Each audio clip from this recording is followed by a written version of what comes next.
Wow, वो एक एहसास होता है ना जब कोई चीज़ क्लिक कर जाती है, कोई प्रोजेक्ट सफल हो जाता है या कोई आइडिया चल निकलता है और अचानक से लगता है कि हम कुछ भी कर सकते हैं।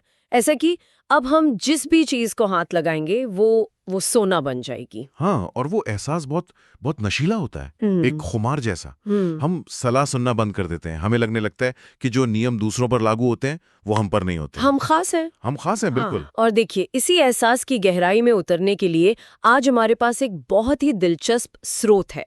ये एक YouTube वीडियो की स्क्रिप्ट है जो रॉबर्ट ग्रीन के मशहूर किताब the laws of human nature के 11वें अध्याय यानी भव्यता का कानून, द लॉ ऑफ ग्रैंडियोसिटी का विश्लेषण करती है। तो आज हम इसी ग्रैंडियोसिटी पर बात करेंगे, मतलब भव्यता का नशा। इसे समझने का सबसे अच्छा तरीका है इसे अहंकार का गुब्बारा मानना। अहंकार का गुब्बारा। हाँ, एक ऐसा गुब्बारा जो सफलता की हवा से फूलता है, हमें ऊपर उड़ाता है, लेकिन इसमें खतरा है कि ये फट भी सकता है। एग्जैक्टली। और अगर ये फट गया तो गिरावट बहुत तेज होती है। तो हमारा मिशन आज ये समझना है कि ये मानसिक जाल है क्या, ये सफलता के साथ चुपके से आता कैसे है, और सबसे जरूरी सफलता की बुलंदी पर पहुंचकर भी कोई जमीन से कैसे जुड़ा रह सकता है। ये कुछ इकारस की उस पुरानी कहानी जैसा है जिसने मोम के पंख लगाकर सूरज के बहुत करीब उड़ने की कोशिश की थी। और नतीजा हम सब जानते हैं, पंख पिघल गए और वो सीधा समुद्र में जा गिरा। तो इसी चेतावनी के साथ चलिए इस विषय की परतें खोलते हैं। तो सबसे पहले रॉबर्ट ग्रीन के हिसाब से ये भव्यता या ग्रैंडियोसिटी है क्या? ये सिर्फ आत्मविश्वास से ज्यादा कैसे है? यही सबसे जरूरी सवाल है। देखिए, ग्रीन कहते हैं कि ये एक तरह की बीमारी है जो सफलता के साइड इफेक्ट के तौर पर आती है। जब हमें पहचान, पैसा या तारीफ मिलती है तो हमारे दिमाग में डोपामाइन का सैलाब आ जाता है।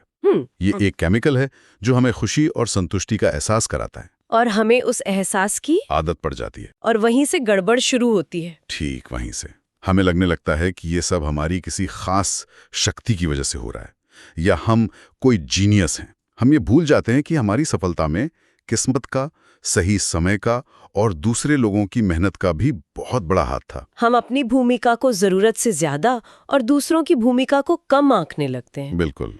तो ये एक तरह का भ्रम है जो हम अपने बारे में पाल लेते हैं। स्रोत बताता है कि इस कानून के 3 मुख्य पहलू हैं जो इस समस्या को और भी खतरनाक बना देते हैं। पहला है वास्तविकता से कटाव। हाँ, वास्तविकता से कटाव। इसका मतलब है कि इंसान धीरे धीरे हकीकत से दूर होने लगता है और अपनी ही बनाई हुई एक काल्पनिक दुनिया में जीने लगता है। उसे लगता है कि वो जो सोचेगा वो हो जाएगा, चाहे हालात कितने भी मुश्किल क्यों ना हो। हाँ, उसका अपनी क्षमताओं को लेकर जो अंदाजा होता है वो असलियत से कोसों दूर चला जाता है। दूसरा पहलू तो और भी डरावना है, जिसे स्क्रिप्ट में द गॉड कॉम्प्लेक्स कहा गया है। मुझे ये टर्म बहुत दिलचस्प लगा। ये असल में पहले पहलू का ही अगला लेवल है। द गॉड कॉम्प्लेक्स का मतलब है कि इंसान को उसे ये पक्का यकीन हो जाता है कि उसकी हर योजना, हर फैसला सही ही होगा, वो फेल हो ही नहीं सकता। और इसी घमंड में वो छोटी छोटी मगर बेहद जरूरी चीजों यानी डिटेल्स पर ध्यान देना बंद कर देता है। उसे लगता है कि ये सब छोटे लोगों का काम है, वो तो बड़ी तस्वीर दिखेगा। और गलतियां तो डिटेल्स में ही छिपी होती हैं। बिल्कुल। अच्छा, तीसरा पहलू है भीड़ का असर। और ये तो आग में घी का काम करता है। जब हम सफल होते हैं तो हमारे आसपास ऐसे लोग जमा हो जाते हैं जो हमारी हर बात पर वाह वाह करते हैं। चापलूसों की एक फौज। हाँ, एक फौज तैयार हो जाती है। और जब कोई हमारी आलोचना नहीं करता, कोई हमें हमारी गलतियां नहीं बताता, तो हमारा ये भ्रम और भी पक्का हो जाता है कि हम कभी गलत हो ही नहीं सकते। कोई आईना दिखाने वाला नहीं बचता। कोई नहीं। ये तो थ्योरी में सुनने में बहुत खतरनाक लग रहा है। क्या हमारे पास कोई असल दुनिया का उदाहरण है जहां किसी महान इंसान का पतन इसी वजह से हुआ हो? स्रोत में इसके कुछ बहुत ही दमदार उदाहरण दिए गए हैं। सबसे पहला और शायद सबसे बड़ा उदाहरण है नेपोलियन बोनापार्ट का। नेपोलियन इतिहास के सबसे महान सेनापतियों में से एक। जब मैं ये स्रोत पढ़ रही थी तो नेपोलियन वाला हिस्सा मुझे सबसे ज्यादा चौंकाने वाला लगा। एक आदमी जो इतना बड़ा रणनीतिकार था, वो इतनी सीधी सादी चीज कैसे भूल गया? यही तो भव्यता का जाल है। नेपोलियन ने लगातार इतनी लड़ाइयां जीती कि उसे सच में लगने लगा कि वो अजय है, कि किस्मत उसके साथ है। हाँ, उसे लगने लगा कि किस्मत उसके इशारों पर नाचती है। और इसी गॉड कॉम्प्लेक्स में उसने 1812 में रूस पर हमला करने का फैसला किया, जबकि उसके सारे सलाहकार उसे मना कर रहे थे। बिल्कुल। उन्होंने उसे रूस की भयानक सर्दी के बारे में चिताया, सप्लाई लाइंस की मुश्किलों के बारे में बताया। लेकिन नेपोलियन को लगा कि उसकी इच्छा शक्ति के आगे प्रकृति भी घुटने टेक देगी। उसने इन सारी व्यावहारिक चेतावनियों को नजरअंदाज कर दिया।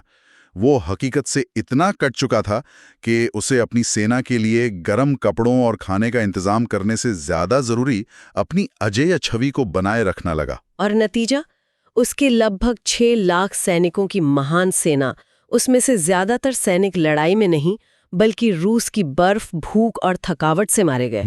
ये उसके साम्राज्य के पतन की शुरुआत थी। उसकी भव्यता ने ही उसे हरा दिया। एकदम सही। ये इतिहास का एक क्लासिक उदाहरण है कि जब आप जमीनी हकीकत को नजरअंदाज करते हैं तो आप कितने भी बड़े क्यों ना हो, आपका पतन निश्चित है। बिल्कुल। ये तो हुआ इतिहास का उदाहरण। स्क्रिप्ट हमें आज के दौर में भी लाती है, खासकर सिलिकॉन वैली की दुनिया में। एक युवा सीईओ की कहानी जिसे अचानक करोड़ों की फंडिंग मिल जाती है। हाँ, और ये कहानी तो हम हर दूसरे साल सुनते हैं।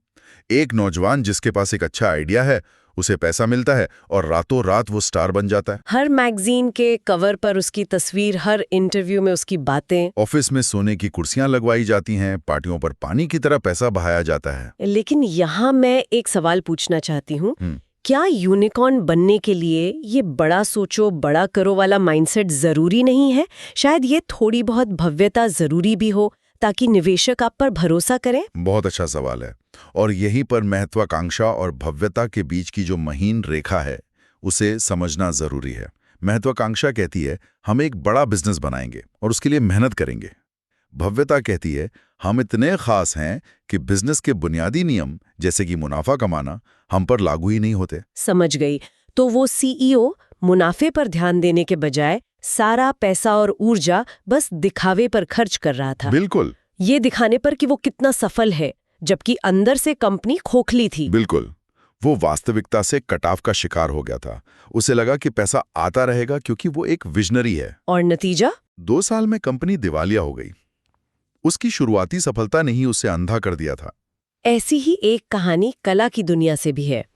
एक संगीतकार जिसका पहला एल्बम ब्लॉकबस्टर हो जाता है। हाँ, और उसे लगने लगता है कि वो संगीत का अगला मसीहा है। इस एहसास के आते ही वो उन लोगों को खुद से दूर करने लगता है जिन्होंने उसे सफल बनाया था। उसका प्रोड्यूसर, उसकी टीम, उसके पुराने साथी। उसे लगता है कि अब उसे किसी की सलाह की जरूरत नहीं है। वो सब कुछ जानता है। ये कहानी तो बहुत दुखद है। मतलब जो चीज आपको सफल बनाती है, आपकी टीम, आपके सलाहकार, उसी को आप दुश्मन समझने लगते हैं। यही भव्यता का सबसे बड़ा खतरा है। वो संगीतकार प्रयोग करने के नाम पर ऐसा संगीत बनाने लगता है जो किसी को समझ नहीं आता, और क्योंकि उसके आसपास सिर्फ चापलूस बचे हैं, कोई उसे ये बताने की हिम्मत नहीं करता कि वो गलत रास्ते पर है। और उसका करियर एक हिट के बाद खत्म हो जाता है। वो भव्यता के बोझ तले ही दबकर रह जाता है। तो नेपोलियन से लेकर उस सीईओ और संगीतकार तक ये कहानियां तो डराती हैं। ये साफ है कि सफलता अपने साथ एक बहुत बड़ा खतरा लेकर आती है। तो सवाल ये है कि क्या इससे बचने का कोई रास्ता है? क्या ग्रीन कोई समाधान बताते हैं? हाँ, और सबसे दिलचस्प बात यह है कि इसका समाधान किसी बड़ी जटिल रणनीति में नहीं, बल्कि बहुत ही साधारण रोजमर्रा की आदतों में छिपा है। स्क्रिप्ट में 4 बहुत ही व्यावहारिक उपाय बताए गए हैं। तो पहला उपाय क्या है? पहला और सबसे जरूरी उपाय है जमीन से जुड़े रहना। इसका मतलब है कि अपनी सफलता का सारा क्रेडिट कभी भी सिर्फ खुद को मत दो। हमेशा याद रखो कि तुम्हारी मेहनत के साथ साथ सही समय, अच्छी किस्मत और तुम्हारी टीम का भी बहुत बड़ा योगदान है। यानी अपनी सफलता की कहानी में दूसरों को भी हीरो बनाना। बिल्कुल। जब आप अपनी टीम को श्रेय देते हैं तो आप ना सिर्फ उन्हें प्रेरित करते हैं, बल्कि खुद को भी याद दिलाते हैं कि आप अकेले ये सब नहीं कर सकते। ये विनम्रता आपको हवा में उड़ने से रोकती है। ठीक है, ये समझ में आता है। दूसरा उपाय द गॉड कॉम्प्लेक्स का सीधा इलाज है विवरणों पर ध्यान देना। स्क्रिप्ट में एक बहुत अच्छी लाइन है, जैसे ही आप बड़े सपने देखने लगें, वैसे ही छोटे छोटे कामों में अपनी एकाग्रता और भी बढ़ा दें। जब आप किसी बड़ी रणनीति पर काम कर रहे हों तो जमीनी स्तर के काम से अपना कनेक्शन मत तोड़िए। इससे आपके पैर हमेशा जमीन पर रहेंगे। मतलब बड़ी तस्वीर देखो लेकिन पिक्सल को नजरअंदाज मत करो। एकदम सही। तीसरा उपाय शायद सबसे मुश्किल है, आलोचना का स्वागत करना। अपने आसपास यस मैन या चापलूसों की फौज खड़ी करने के बजाय ऐसे लोगों को रखो जो तुम्हें सच बता सकें, जो तुम्हारी गलतियों पर उंगली उठा सकें। लेकिन ये कहना बहुत आसान है और करना बहुत मुश्किल। जब आप सफल होते हैं तो आपको लगता है कि आपकी आलोचना करने वाले लोग आपसे जलते हैं। कोई सच्ची रचनात्मक आलोचना और जलन के बीच फर्क कैसे करे? ये एक बहुत ही व्यावहारिक समस्या है। इसका तरीका ये है कि आप आलोचना करने वाले की नीयत पर ध्यान देने के बजाय उसकी बात के तथ्य पर ध्यान दें। क्या उसकी बात में कोई सच्चाई है, चाहे वो 10% ही क्यों न हो? अगर है तो उस पर काम करो। हाँ, एक सच्चा आलोचक उन 100 चापलूसों से बेहतर है जो आपको बर्बादी के रास्ते पर धकेल रहे हैं। सही बात है। ये एक तरह से अपने अहंकार को काबू में रखने की कसरत है। और चौथा और आखिरी उपाय? चौथा उपाय है प्रैक्टिकल ग्रेन्योसिटी। ये तो सुनने में एक विरोधाभास जैसा लगता है। प्रैक्टिकल भी और ग्रैंडियोसिटी भी। इसका मतलब है कि बड़े सपने देखना या महत्वाकांक्षी होना गलत नहीं है। दुनिया वही लोग बदलते हैं जो बड़ा सोचते हैं। समस्या तब होती है जब वो सपने हकीकत से पूरी तरह कट जाते हैं। प्रैक्टिकल ग्रेन्योसिटी का मतलब है कि आपके पास एक बड़ा भव्य विजन होना चाहिए, लेकिन उस विजन तक पहुंचने के लिए एक बहुत ही व्यावहारिक, जमीनी और कदम दर कदम चलने वाला प्लान भी होना चाहिए। तो मतलब सपने आसमान के देखो लेकिन पैर जमीन पर रखो। आपकी रणनीति आपके सपनों जितनी ही मजबूत होनी चाहिए। बिल्कुल। महत्वाकांक्षा और वास्तविकता के बीच यही संतुलन आपको गिरने से बचाता है। तो आज की इस पूरी चर्चा का सार क्या निकलता है? अगर हमें इसे एक लाइन में समेटना हो तो वो क्या होगी? मुझे लगता है स्क्रिप्ट में दी गई नैतिक शिक्षा इसे बहुत अच्छे से बयां करती है। हाँ, उसमें लिखा है, सफलता एक सवारी है, मालिक नहीं। जो व्यक्ति सफलता के नशे में आसमान को छूने की कोशिश करता है और जमीन को भूल जाता है, वो अक्सर बहुत दर्दनाक तरीके से नीचे गिरता है। सच्ची महानता विनम्रता में छिपी है। ये एक बहुत शक्तिशाली संदेश है। स्क्रिप्ट का जो समापन भाषण है, शांत विजेता बनो, वो इसी विचार को और आगे ले जाता है। वो हमें याद दिलाता है कि हमारा सबसे बड़ा दुश्मन बाहर नहीं, हमारे अंदर ही बैठा है। हमारा अपना अहंकार, हमारी अपनी भव्यता। हाँ, दुनिया हमें ऊपर उठाएगी, लोग हमारी जय जयकार करेंगे और हमारे कान सिर्फ तारीफ सुनने के आदी हो जाएंगे। स्क्रिप्ट कहती है कि वही पल सबसे ज्यादा सावधान रहने का है। बिल्कुल। और ये याद रखना होगा कि हमारी असली शक्ति हमारी किसी खासियत में नहीं, बल्कि हमारी सीखने की क्षमता में है। जिस दिन हमने ये मान लिया कि मैं सब जानता हूँ, उसी दिन से हमारा पतन शुरू हो जाता है। क्योंकि तब सीखने के सारे दरवाजे बंद हो जाते हैं। बिल्कुल। स्क्रिप्ट में महत्वाकांक्षा और बुद्धि को लेकर भी एक बेहतरीन बात कही गई है। हाँ, अपनी महत्वाकांक्षा को आग की तरह जलने दे, लेकिन अपनी बुद्धि को बर्फ की तरह ठंडा रखें। मतलब जोश और जुनून बहुत जरूरी है, लेकिन फैसले हमेशा ठंडे दिमाग और तर्क से लेने चाहिए, भावनाओं के बहाव में नहीं। क्योंकि भव्यता का नशा हमें अकेला कर देगा। कोई भी ऐसे इंसान के साथ नहीं रहना चाहता जो सिर्फ अपनी ही सुनता हो, जो खुद को भगवान समझता हो। लेकिन विनम्रता हमें लोगों से, हकीकत से और पूरी दुनिया से जोड़ देगी। तो जाइए और एक ऐसा साम्राज्य खड़ा कीजिए जो अहंकार की रेत पर नहीं, बल्कि वास्तविकता और मेहनत की चट्टान पर टिका हो। आप महान बनने के लिए ही बने हैं, लेकिन महान वही रहता है जो अपनी जड़ों को कभी नहीं भूलता। ये वाकई एक गहरी और हम सबके लिए जरूरी चर्चा थी। और इस बातचीत को खत्म करते हुए मेरे मन में एक सवाल अटक गया है, जो मैं श्रोता के लिए छोड़ना चाहूंगी। सोचने वाली बात यह है कि स्वस्थ महत्वाकांक्षा कहाँ खत्म होती है और खतरनाक भव्यता का नशा कहाँ से शुरू होता है। कोई यह कैसे पहचाने कि वो उस सीमा को लांघ रहा है, खासकर तब जब दुनिया चारों ओर से आपकी जय जयकार कर रही हो।